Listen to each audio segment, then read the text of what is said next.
Hello, magandang araw mga kababayan. So meron tayong mga random videos dito na re-react-an. Ito yung una. Kay Diwata, yung una. Ano ito video na to? Play nga natin to mga min. Diwata kung ako'y tawagin, ang mga bashers nang gigil sa akin. Ayaw paawat, paano ko pipigilin ang mga taong sabik laging kumain. Diwata Pares, hayop ang kasikatan, ang mga vendors kanyang natutulungan. Lalong dumanin ngayon ang parisan, may Pares overload na rin kahit saan. Dating patambay-tambay na ang bibig ko sa may tulay. Doon ako ay nangarap sa sipat ko ay naduman. Mga tindero, tindera, sa lahat ng manininda, huwag mawalan ng pag-asa. May awa din ang Diyos Ama.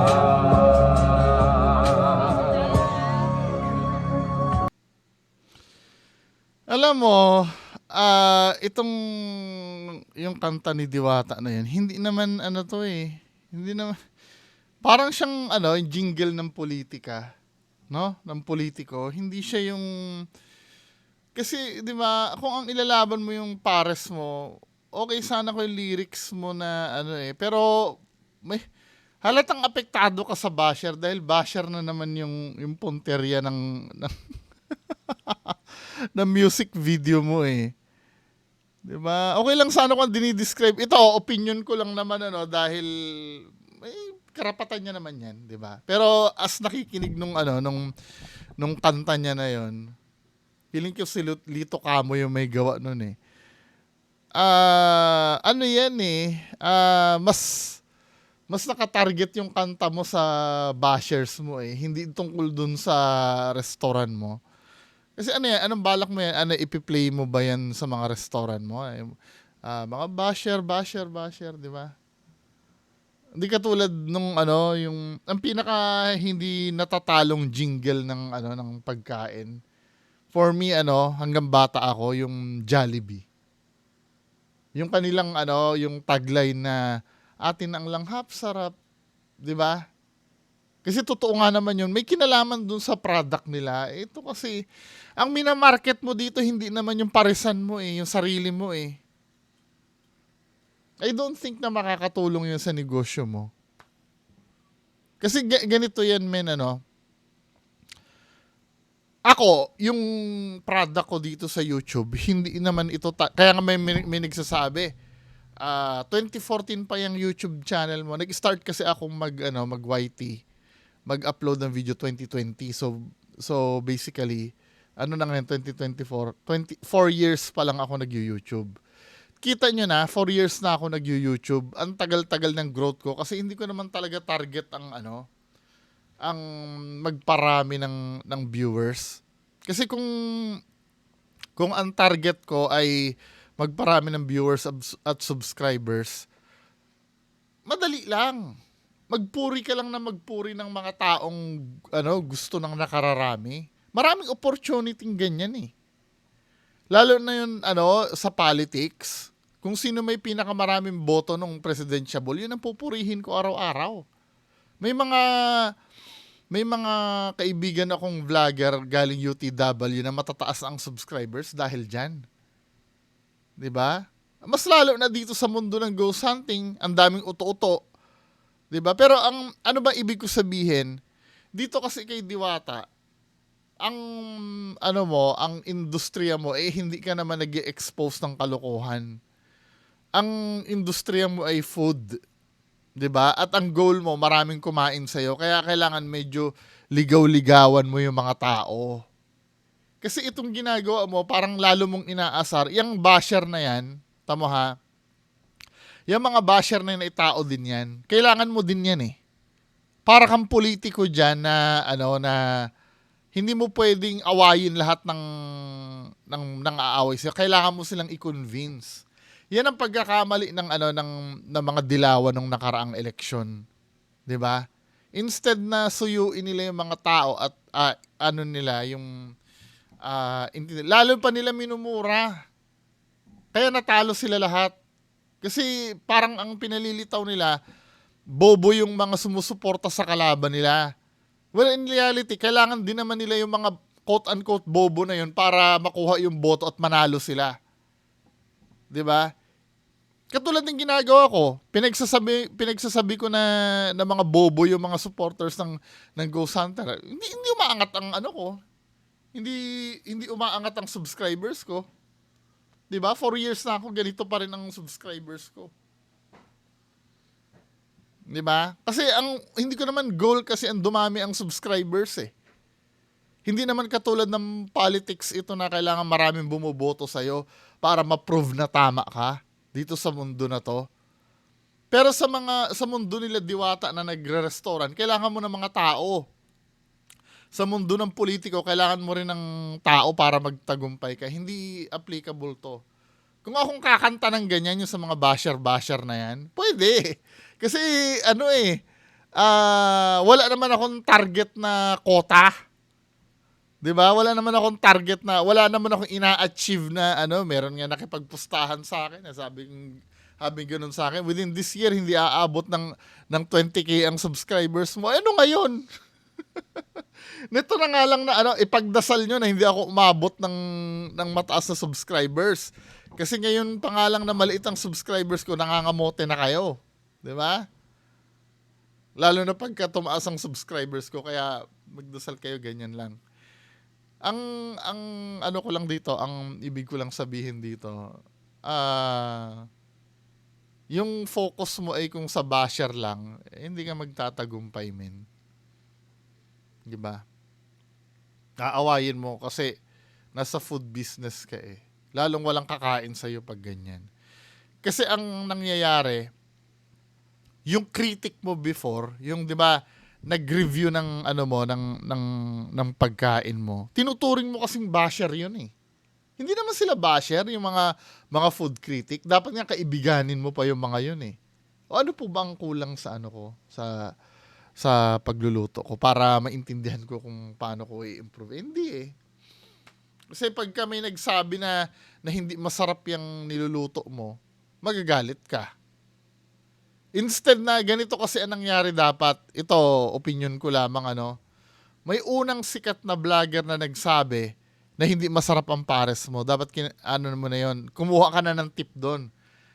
Pinakinggan mo na yung review niya, masarap, matabang daw. Uy, ayusin niyo yung timpla ng pares natin, matabang daw. Dapat pinakikinggan mo yun eh. Para susunod may magre-review uli. Aba, hindi naman pala totoo yung sinasabi na hindi masarap ang pares nito, talaga naman palang masarap eh. 'Di ba? Eh, ang problema kasi sa'yo, pagka ganon, gusto mo balik ko pa yung pera mo eh. Ganyan eh. Parang hindi ka sa halagang 100 pesos, magrereklamo ka pa. Hindi. Hindi siya dito sa amin na malapit, dito sa may i-review ko yun. Pag may pagkakataon, kailan malalaman nyo ko kung taga saan ako dito sa Valenzuela eh. Anyway, mga kababayan ko, next video tayo. Diwata kung ako'y tawagin, ang mga bashers nang gigil sa akin. Hanap tayo ng ibang. Ito, may bagong issue na naman do sa towing. Ano naman tong towing? Ayaw pa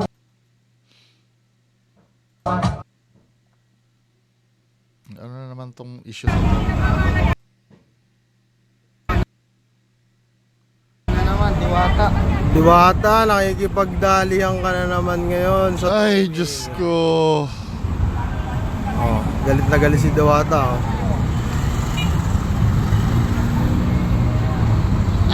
tagal niya ng problema to, men, di ba? Ang tagal ng problema ni Diwata to. Yes, sa towing hanggang ngayon, ganyan pa rin ang paninindigan mo. Magvi-video ka pa rin, men. Ano ba? Hindi nga naman nagiging, ang nakikita ko, correct me if I'm wrong ha, sa nakakaalam do sa situation ha. Ang nakikita kong problem ni Diwata, tinitigasan niya ang ulo niya eh. Kasi pinaninindigan niya talaga yung dahilan niya na ba't yung iba hindi nahuhuli. Eh hindi naman ikaw nagsasuffer dyan eh. Alam mo nagsasuffer dyan? Kung papanoorin mo. Diwata, wag ka ma-blood.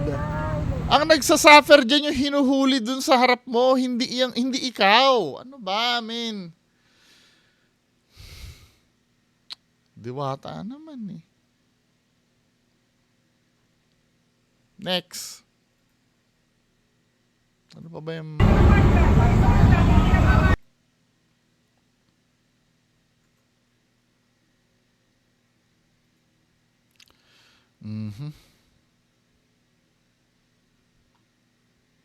Ano ba to?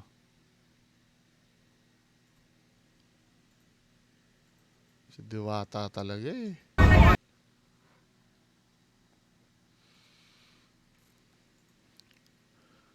Anong mga taong kumakain nagtakbo? Wala, nagtikitbuhan ng mga tao dito kay Diwata, guys. Anong nangyari? Ah, may towing! Natotoo.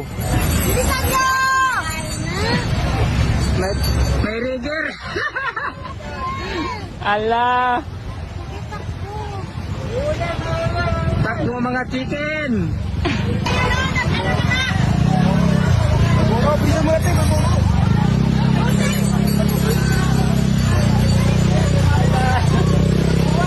Kasi may takbo mga chicken. Ano ba naman to? Ala, nagtikitbuhan dito sa mga Dahil nandiyan yung wrecker. ng mga tao dito sa Diwata. Baro ba guys? Kay may rigger. Ala, may LTO daw. May MDA. Alis. Ala.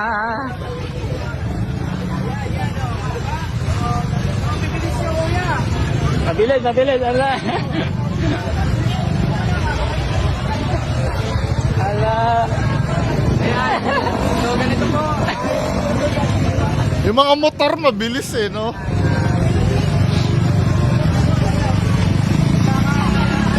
Biglang nalinis ang kalsada, guys. Wala na mga motor kasi May naiwan pang isa. Hindi, ito ano. Tapos sisisihin na naman ni Diwata na gusto siyang pabagsakin. Matagal ng problem sa'yo yan eh. Matagal ng problem sa'yo yan. Bakit hindi mo gawa ng paraan? Di ba? Tamo, sisisihin na naman ni Diwata yung mga, yung mga MMDA niyan. Ilang beses ka nang hinuhuli dyan, pinagsasabihan ka na, at may signage doon na no parking, ano ba? Hindi na bago yung, yung ganyan. Puro Diwata naman yung... wala, nagtikitbuhan ng mga tao dito kay Diwata, guys. Anong nangyari? Puro Diwata yung pinapasa sa akin eh.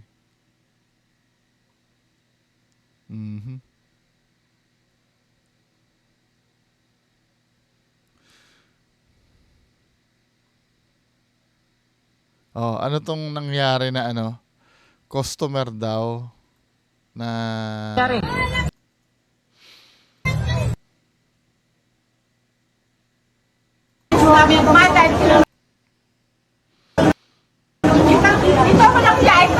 Anong ginawa mo? Nakapaliwanag ko. Yung Ano bang complaint mo, ma'am? yung Kasi kumain, nung ito, pinanya ko, ay walang ganito. Tapos, pumila ko, pwede ko daw ihalo dito para, sabi ko, alam kong magpo. Anong ihalo? Sabaw sa kanin? Opo, ihalo daw po. Ihalo sabaw sa kanin? Kaya marami na karinig, asawan yung mama ka. Tapos, ito, nung may ganito, Bakit nag-offer ka na ihalo isa-isa muna dapat ang magsasalita. sabaw sa kanin? Sabi ko, nagsabi ba ako sa inyo yan? Nag-briefing ako sa inyo? tapos po, Yung iba na may gusto, pero bakit yung ayaw? tapos nung hihingi ako, tita, tapos ang inanyan ako, ay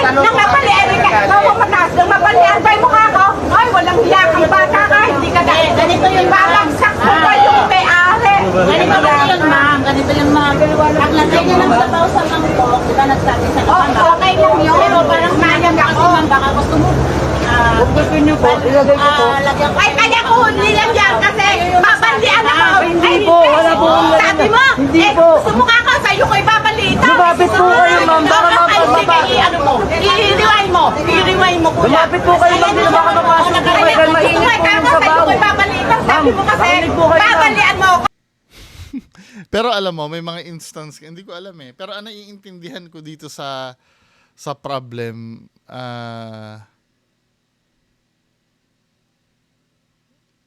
kasi itong caption na nagpagulo, isang customer nagalit sa isang tauhan ni Diwata dahil babanlian daw siya ng sabaw.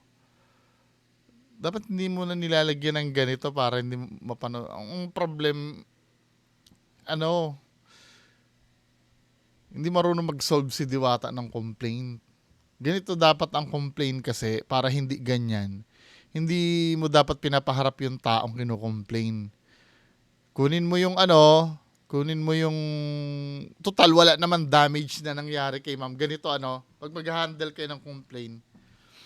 6 years po ako nasa sa customer service eh. Pag mag-handle kayo ng complaint kasi ganito, pakinggan nyo muna yung customer. Huwag nyo kukontrahin. Kahit mali pa yung customer, pakinggan nyo muna. Listen. Listen. Yun ang unang-una nyong gagawin. Kasi minsan, may tendency kasi na kahit pag ina-antagonize sa kanong customer, hindi mo mapigilan na barahin yung customer. Oy, wala akong ginagawang ganyan ha. Hindi, kahit na ano mangyari, listen muna. Listen. Nakakairita man, yun ang kailangan gawin muna. Makinig ka muna. Mahirap talaga yan. Lalo na pagka alam mo na ikaw yung tama. Pero kailangan pakinggan mo muna. After niya magsalita, kahit na ikaw yung may kasalanan, ikaw na mag-apologize. Ganun po, sorry po ma'am sa nangyari, hindi naman po namin kagustuhan yan. Tapos, ano ba yung gustong mangyari ni ma'am? Usually yung mga ganyan, wala namang gustong mangyari yan eh. Gusto lang nilang ma-experience na nakikinig yung may-ari or yung manager doon. Yun lang naman ang gusto ng mga yan eh. Napakinggan sila eh. Ganun ma'am, I'm so sorry po pero kung gusto mong i-explain nyo sa inyo, explain mo. Iba naman po kasi yung kinwento sa akin. Pero noted po yung kwento nyo. Ngayon kakausapin ko yung tao ko.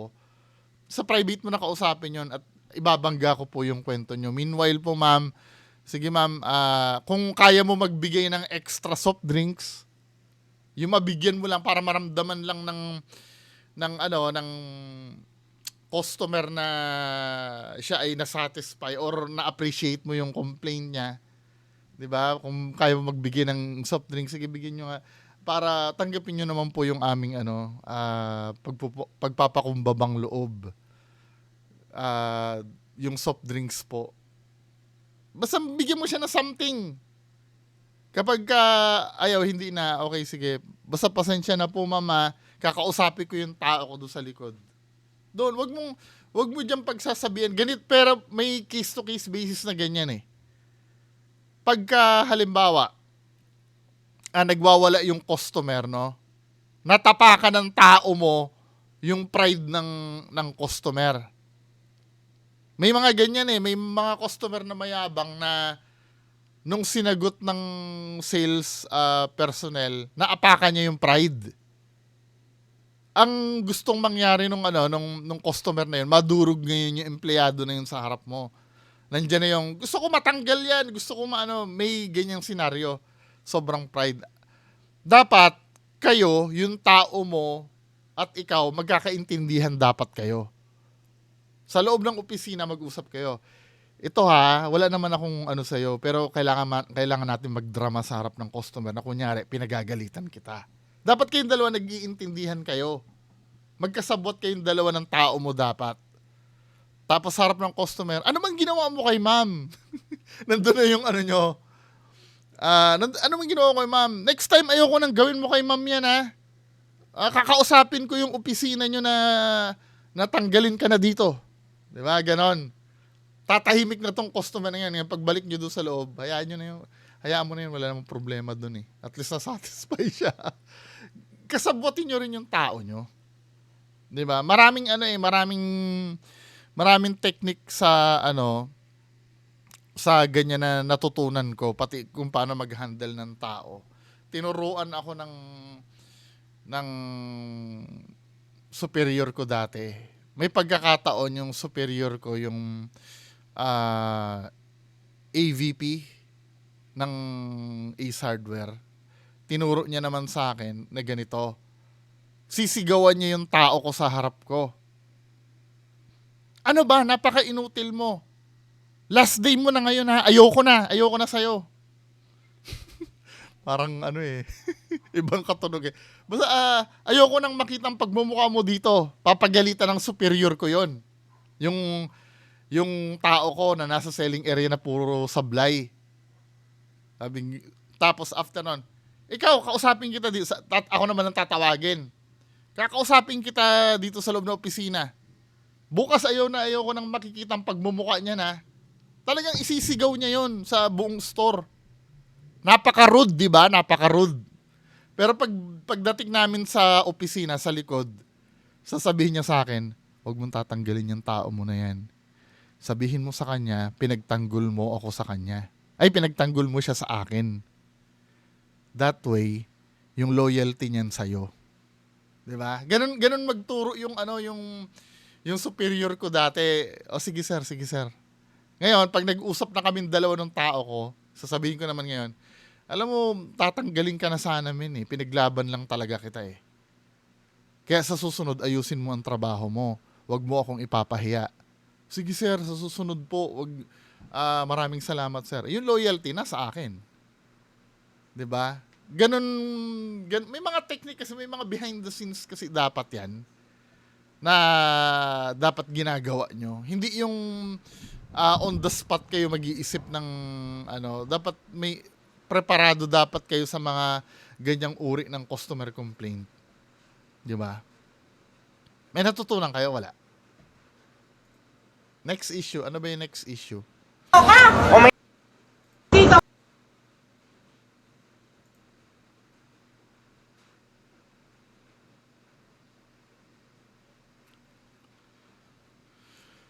Ano to? Copy link address. Tingnan ko. Para may challenge mo kami. Mata.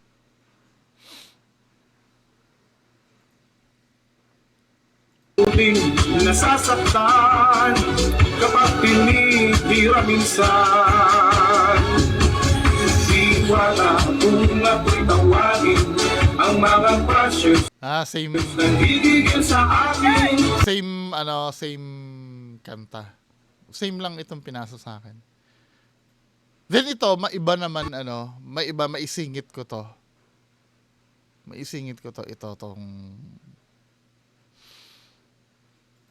Ito malupit ito, men eh. Malupit ito. Gusto kong hingi ng opinion nyo dito, no? Di umano daw, nag-leak daw, di ba may issue na ito may issue kasi na si Bongbong Marcos ay gumagamit na ipinagbabawal na gamot. 'Di ba? Ito may nag-leak na video. Nakita ko. So panoorin natin 'to. So, di umano daw nakitang gumagamit na ipinagbabawal na gamot si Bongbong Marcos dito sa video na 'to. Personally, hindi ako makabongbong Marcos. Pero feeling ko bullshit itong video na to. Bullshit itong video na to, sa totoo lang. Ang unang clue ko dito, bakit yung nag-viral, hindi yung mismong video? Bakit second hand yung kuha? Mananagot ang nagpakalat nito, men. Kung mapapatunayan na ito ay hindi totoo. Kasi dapat, kung sa totoo lang, dapat last year, kung kailan man kinuha to, dapat nirelease na agad to eh. Di ba ngayon nauuso na yung mga AI videos? Dati picture lang ang AI, no? Ngayon may videos na, for example, ito, yung trailer ng Dragon Ball Z. Kilala niyo si Luke Evans? Nagagawa na yan, min eh. Ayan oh, yung ganyang kalilinaw na AI videos. Emilia Clarke, 'di ba? Meron pa nga dito yung yung mga meme ginagawang video eh. Memes AI.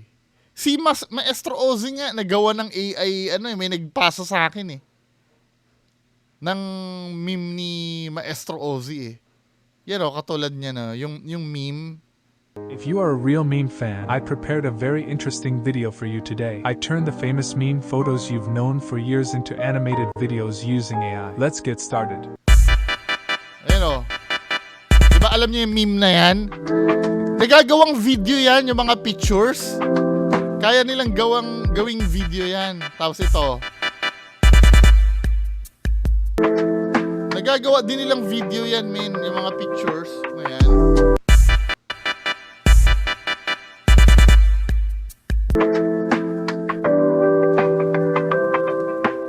Kaya hindi nakakapagtaka na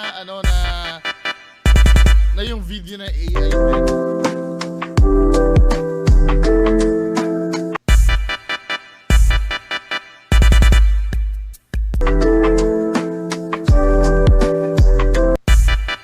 Alam nyo itong meme na to? Picture lang yan, pero nagagawa nila ng yan, ng video.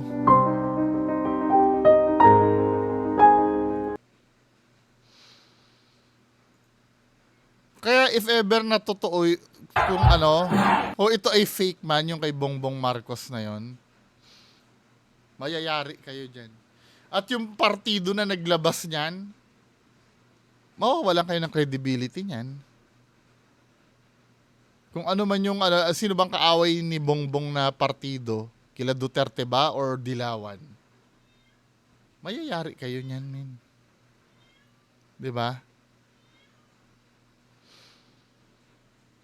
Ginagawa nyong, kaya hindi rin kayo minamahal ng tao, ginagawa nyong tanga yung mga tao eh.